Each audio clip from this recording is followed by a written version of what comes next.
Game starts in 3, 2, 1. Impressions say a lot of a game, and as a fan of the first Halo Wars game, I couldn't stop feeling a little disappointed.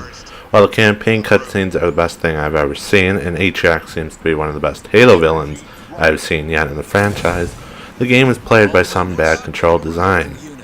As a person who has played a lot of Halo Wars 1, I found that Halo Wars 2 controls to be a little slower, and I blame Blitz for the reason. Hero powers and selecting cards are tied to the same button, so if you change something, one game mode will be affected while the other one isn't. If I could, I would change the left trigger to do the faster scroll, left bumper to select all units, up on the D-pad for hero powers, and the flag point to be double tapped for the right stick.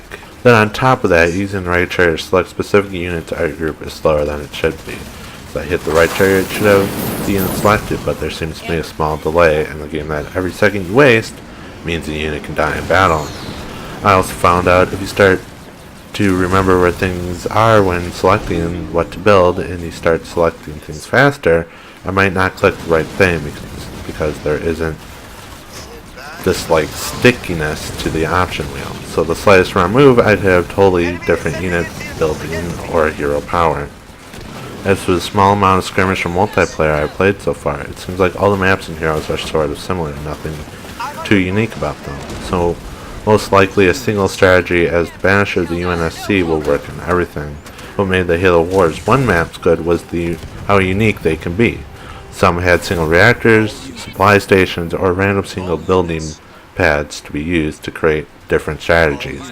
The last two things I want to cover is the flare / mini-map and commander voices. If you aren't familiar with the flare mechanic, it basically when used signals other teammates on the mini-map, something you want them to see like a base that they can build, enemy units, or just other stuff you want them to see.